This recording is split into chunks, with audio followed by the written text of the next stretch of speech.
Dear students, मैं doctor Monika Dungarwal आज अपने इस वीडियो में एक नए जल घुलनशील विटामिन की बात करने जा रही हूँ। अभी तक हमने विटामिन B1, B2, B3, इसके अलावा विटामिन B6, B5 के बारे में जानकारी प्राप्त की है। तो इस वीडियो में आज हम बात करने जा रहे हैं फॉलिक अम्ल या फॉलिक एसिड के बारे में, जो कि एक बहुत ही इम्पॉर्टेंट जल घुलनशील विटामिन होता है। फॉलिक अम्ल की जब हम बात करते हैं तो फॉलिक अम्ल को फॉलेसीन या टेराइल ग्लूटेमिक अम्ल भी कहा जाता है। टेराइल ग्लूटेमिक अम्ल इसका रासायनिक नाम होता है। फॉलिक अम्ल मनुष्य और जानवरों में पोषणहीनता से उत्पन्न होने वाली रक्त अल्पता को ठीक करने का कार्य करता है। सन 1934 में विल्स ने प्रयोगों से यह प्रमाणित किया कि इस विटामिन के प्रयोग से मैक्रोसाइटिक जो रक्त अल्पता रोग होता है इसका निवारण किया जा सकता है या मैक्रोसाइटिक रक्त अल्पता को दूर किया जा सकता है। सन 1941 में मिशेल तथा साथियों ने इसको नाम दिया और वो नाम दिया फॉलिक अम्ल। उन्होंने पता किया कि यह सारे तत्व जो हैं यह हरे पत्तों में मौजूद होते हैं और लैटिन भाषा में हरे पत्तों को या हम कह दें बच्चों की पत्तियों को फॉलियम वर्ड यूज किया जाता है या फॉलियम कहा जाता है, इसलिए इसका जो नाम बाद में रख दिया गया वह फॉलिक एसिड या फॉलिक अम्ल रख दिया गया।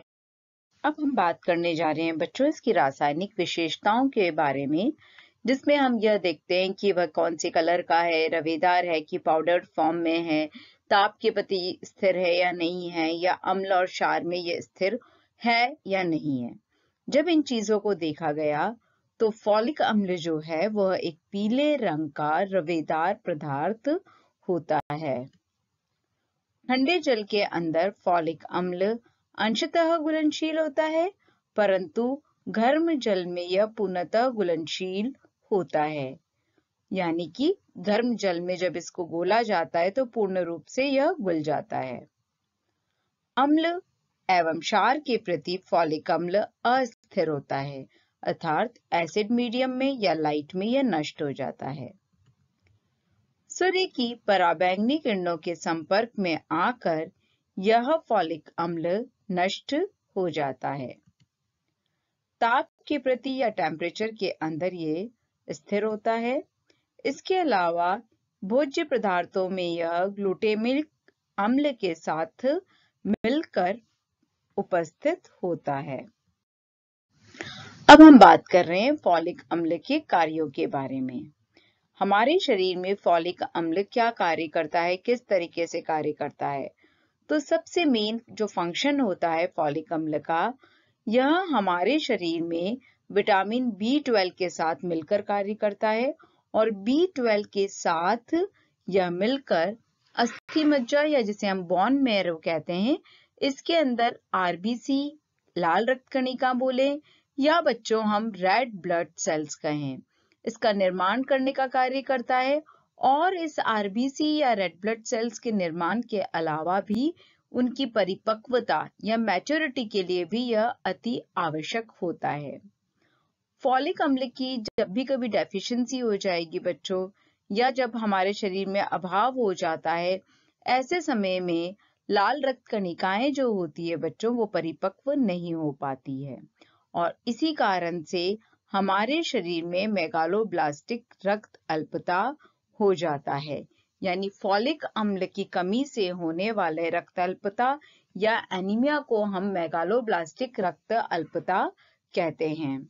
हमने पहले भी इसके बारे में बात की है, B6 विटामिन आया तब भी बात की है, आयरन में भी की है, प्रोटीन में भी की है बच्चों, B12 में भी करेंगे कि हमारे ब्लड के निर्माण के लिए कई सारे न्यूट्रिएंट रिस्पॉन्सिबल होते हैं। किसी एक की भी शरीर में कमी हो जाती है तो हमारे शरीर में इन आरबीसीज का या रक्त का निर्माण पूर्ण रूप से नहीं हो पाता है और शरीर में किसी न किसी तरह की बीमारी हो जाती है इस रक्त अल्पता रोग के कारण से। लाल रक्त कणिकाओं की परिपक्वता के लिए न्यूक्लियोप्रोटीन की आवश्यकता होती है और इस न्यूक्लियोप्रोटीन के निर्माण में फॉलिक अम्ल की महत्वपूर्ण भूमिका होती है। अर्थात जब भी फॉलिक अम्ल कम हो जाएगा तो न्यूक्लियोप्रोटीन का निर्माण नहीं होगा और आरबीसी सेल्स जो हैं वो मैच्योर नहीं हो पाएगी और शरीर में एनीमिया हो जाएगा। दूसरा फंक्शन हम देखते हैं कि फॉलिक अम्ल जो होता है वो हमारे शरीर में जैविक एवं रासायनिक क्रियाओं को संपन्न करने में महत्वपूर्ण भूमिका निभाता है। अर्थात कई सारी बायोलॉजिकल रिएक्शंस या केमिकल रिएक्शन को पूर्ण करने में यह मदद करने का कार्य करता है। अब इसका नेक्स्ट और तीसरा कार्य देखते हैं। फॉलिक अम्ल जो होता है यह प्यूरिन तथा पिरामिडीन के निर्माण में कोएंजाइम की तरह से कार्य करता है। अर्थात प्यूरिन और पिरामिडीन के निर्माण में या फॉर्मेशन में हेल्प करता है। यह न्यूक्लियोप्रोटीन मिथ्योनिन, पोरफिरिन आदि के निर्माण में सहायक होता है। अर्थात फॉलिक अम्ल के द्वारा हमने देखा था पहले वाले फंक्शन में भी न्यूक्लियोप्रोटीन बनते हैं, साथ में मिथ्योनिन जो कि एक तरह का अमीनो अम्ल है वो, और पोरफिरिन जो कि हमारे हीमोग्लोबिन के निर्माण में एक रिंग स्ट्रक्चर होता है, इसके निर्माण में यह सहायक होता है। फॉलिक अम्ल हिस्टीडीन, टायरोसिन, ट्रिप्टोफैन ये तीनों ही अमीनो अम्ल होते हैं। इन अमीनो अम्ल की उपापचय में यह महत्वपूर्ण भूमिका निभाने का कार्य करता है। इसके साथ ही फॉलिक अम्ल के बच्चों कार्य समाप्त होते हैं। अब हम ये देखेंगे कि फॉलिक अम्ल की कमी से हमारे शरीर में कौन कौन सी बीमारियां हो जाती है। अब हम बात कर रहे हैं फॉलिक अम्ल की कमी के प्रभाव के बारे में। फॉलिक अम्ल के अभाव में व्यक्ति में मेगालोब्लास्टिक रक्त अल्पता रोग हो जाता है और इस विटामिन की कमी से अस्थि मज्जा में लाल रक्त कणिकाओं के निर्माण पे या फॉर्मेशन पे असर पड़ता है। अर्थात उनका फॉर्मेशन जो है वो प्रॉपर्ली नहीं हो पाएगा, उनका निर्माण प्रॉपर्ली नहीं हो पाएगा, अर्थात लाल रक्त कणिकाओं के निर्माण में कमी आ जाती है। जब लाल रक्त कणिकाओं के निर्माण में कमी आ जाती है, इस कारण से आरबीसीज जो होंगे उनके नंबर्स भी कम हो जाएंगे, यानी रेड ब्लड सेल्स की मात्रा शरीर में कम हो गई है और इसे ही मेगालोब्लास्टिक रक्त अल्पता रोग कहा जाता है। यह जो रोग होता है यह जनरली गर्भवती महिलाओं में और शिशुओं में अधिक देखने को मिलता है। जब भी शरीर में रोग हो जाता है तो इस स्थिति में रक्त में हीमोग्लोबिन का जो प्रतिशत है वह कम हो जाता है और यह प्रतिशत जो है केवल 6 से 9 ग्राम प्रति 100 ml रक्त में रह जाता है। सामान्य स्थितियों में यह जो लेवल होता है हीमोग्लोबिन का ब्लड में बच्चों वो 12 से 13 होता है और गर्भवती महिलाओं में ये जो लेवल होता है 11 होता है। क्योंकि उसके अंदर ब्लड का वॉल्यूम बढ़ गया है तो इस लेवल को हम 11 मानते हैं। यह जो लेवल है यह WHO के द्वारा दिया हुआ है और एनीमिया की स्टेजेस को भी 3 स्टेजेस में बांटा है बच्चों। मॉडरेट एनीमिया है और मॉडरेट के अलावा माइल्ड एनीमिया और सीवियर एनीमिया। माइल्ड का मतलब होता है 12 से थोड़ा हीमोग्लोबिन कम होता है, मॉडरेट मतलब बीच का एनीमिया होना और सीवियर एनीमिया मतलब बहुत अधिक मात्रा में जब हीमोग्लोबिन शरीर से कम हो जाता है और कई बार व्यक्ति के शरीर में हीमोग्लोबिन की मात्रा इतनी अधिक कम हो जाती है कि उसे जो है ब्लड चढ़ाना पड़ सकता है। हीमोग्लोबिन का प्रतिशत कम होने के साथ साथ लाल रक्त कणिकाओं की संख्या भी शरीर में कम हो जाती है और यह संख्या जो होती है घट के 2 से 3 मिलियन रह जाती है, जबकि सामान्य व्यक्ति के अंदर यह जो संख्या होती है वह करीब 4.5 से 5.5 मिलियन तक होती है। विकासशील देश और हम ये कहते हैं अविकसित देश जो होते हैं वहां के शिशुओं के अंदर या वहां के किशोर बच्चों के अंदर यह रक्त अल्पता रोग अधिक देखने को मिलता है। और इसका रीजन यही होता है क्योंकि हमने देखा एनीमिया रोग जो होता है उसमें कई सारे न्यूट्रिएंट्स आपस में इंटर रिलेटेड होते हैं, भले वह प्रोटीन है, आयरन है, विटामिन B12 है, फॉलिक अम्ल है, विटामिन C है या विटामिन B6 जिसे कि हम पेरिडॉक्सिन कहते हैं। इनमें से किसी की भी कमी हो जाती है तो हमारे शरीर में यह रक्त अल्पता रोग हो जाता है। इस कारण से फॉलिक अम्ल की कमी के कारण से पोषक पदार्थों के अवशोषण की जो गति होती है वह धीमी हो जाती है। अमीनो अम्ल के उपापचय में असंतुलन हो जाता है, पाचन क्रिया जो होती है वह गड़बड़ा जाती है और कभी कभी दस्त भी हो जाती है। नेचुरल है कि डाइजेस्टिव सिस्टम जो है वह गड़बड़ा गया है या डिस्टर्ब हो गया है तो इससे रिलेटेड प्रॉब्लम्स देखने को मिलती है और इसमें एक प्रॉब्लम होती है डायरिया। अमीनो अम्ल के उपापचय में जो असंतुलन की इससे पहले हमने बात कही है तो हमने कार्यों में देखा था कि यह अमीनो अम्ल के उपापचय में जो है मदद करने का कार्य करता है, तो इस कारण से उसके उपापचय में असंतुलन हो जाता है।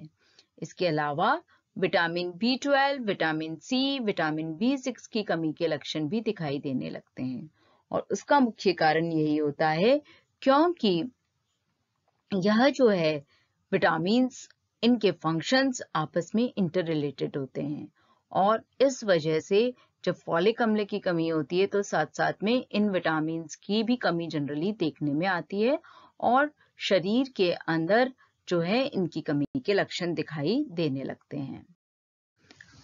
इस स्लाइड में बच्चों हम बात कर रहे हैं मेगलोब्लास्टिक रक्त अल्पता किन किन कारणों से होती है। इसमें सबसे प्रथम कारण है पौष्टिक तथा संतुलित आहार के सेवन न करने के कारण से। जब कभी भी हमारे आहार संतुलित नहीं है, पौष्टिक नहीं है और ऐसी स्थिति लंबे समय तक जब चलती रहती है तो ऐसी कंडीशन में एनीमिया रोग हो जाता है क्योंकि कोई ना कोई न्यूट्रिएंट की कमी जरूर हो सकती है इस समय पर। आहार में जब कभी भी फॉलिक अम्ल की कमी हो जाएगी तो मेगलोब्लास्टिक रक्त अल्पता रोग हो जाता है। इसके अलावा जब भोज्य पदार्थों का ठीक प्रकार से अवशोषण नहीं हो पाता है, मतलब हम संतुलित आहार तो ले रहे हैं, हम पौष्टिक आहार तो ले रहे हैं पर उसका अवशोषण नहीं हो पा रहा है। साथ में ऐसी महिलाएं जो बार बार प्रेग्नेंट होती है या गर्भ धारण करती है या जल्दी जल्दी गर्भ धारण करती है तो उन महिलाओं में भी रक्त अल्पता रोग होने की संभावनाएं बढ़ जाती है। वह व्यक्ति जो कुछ तरह के एंटीबायोटिक्स ले रहे हैं या किसी बीमारी के कारण से कुछ औषधियों का सेवन कर रहे हैं तो उस कंडीशन में कई बार जो है रक्त अल्पता रोग होने की संभावनाएं बढ़ जाती है। जिन व्यक्तियों का डाइजेस्टिव सिस्टम सही नहीं रहता है या किसी बीमारी के कारण से उनको बार बार दस्त लग रही है, डायरिया रह रहा है, उनको इन्फेक्शन बार बार हो रहा है या वो बार बार बीमार पड़ रहे हैं, इन सभी स्थितियों में मेगलोब्लास्टिक रक्त अल्पता जो है वह होने के चांसेस अधिक हो जाते हैं। साथ में शल्य चिकित्सा जिन व्यक्ति में हुई है या सर्जरी जिन लोगों में हुई है, ऐसी कंडीशन में भी मेगलोब्लास्टिक रक्त अल्पता होने की संभावनाएं जो हैं वह बढ़ सकती है। अब हम बात कर रहे हैं प्राप्ति के स्रोत के बारे में। जब हम प्राप्ति के स्रोत देखते हैं तो फॉलिक अम्ल जो होता है यकृत और पालक में बहुत अच्छी मात्रा में पाया जाता है। साथ में यह खमीर के अंदर, अंडे में, हरी पत्तेदार सब्जियां, भले वो हमारा धनिया है या हमारा पुदीना है, मेथी है, सरसों का साग है, सभी में अच्छी मात्रा में पाया जाता है। गेहूं के भ्रूण में भी फॉलिक अम्ल अच्छी मात्रा में उपस्थित होता है। साबुत अनाज फॉलिक अम्ल के अच्छे स्रोत होते हैं। दूध व दूध से बने पदार्थ, जड़ वाली सब्जियां, हल्की हरी सब्जियां, सभी में यह उपस्थित होता है। अब हम इस स्लाइड में बात करने जा रहे हैं फॉलिक अम्ल की दैनिक आवश्यकता के बारे में। फॉलिक अम्ल की जो दैनिक आवश्यकता है बच्चों वो माइक्रोग्राम में देखी जाती है। शिशुअवस्था यानी बर्थ से लेके जो 1 साल तक का पीरियड होता है, इस समय शिशु की रिक्वायरमेंट 25 माइक्रोग्राम प्रतिदिन होती है। 1 से 3 साल के बच्चे की रिक्वायरमेंट 30 माइक्रोग्राम, 4 से 6 साल के बच्चे की रिक्वायरमेंट 40 माइक्रोग्राम, 7 से 9 साल के बच्चे की रिक्वायरमेंट 60 माइक्रोग्राम तक होती है। इसी तरीके से 10 से 12 साल का बच्चा, भले वो लड़का हो या लड़की हो, उसके अंदर फॉलिक अम्ल की आवश्यकता 70 माइक्रोग्राम होती है। 13 से 18 साल अर्थात 13 से 15 बोले या 16 से 18, इन सभी के अंदर रिक्वायरमेंट सेम ही रहती है जो कि है 100 माइक्रोग्राम प्रतिदिन। वयस्क पुरुष और वयस्क महिला, इन दोनों की जो आवश्यकता है वह भी 100 माइक्रोग्राम प्रतिदिन होती है, परंतु गर्भावस्था में इसकी आवश्यकता काफी अधिक बढ़ जाती है और यह बढ़कर 400 माइक्रोग्राम प्रतिदिन हो जाती है। इसी तरीके से धात्री महिला या स्तनपान अवस्था के अंदर इसकी रिक्वायरमेंट 1.5 टाइम्स अधिक हो जाती है अर्थात 150 माइक्रोग्राम प्रतिदिन हो जाती है। इसके साथ ही हमारा आज का जो टॉपिक है फॉलिक एसिड या फॉलिक अम्ल, जो कि एक जल घुलनशील विटामिन है, यह समाप्त। थैंक यू बच्चों।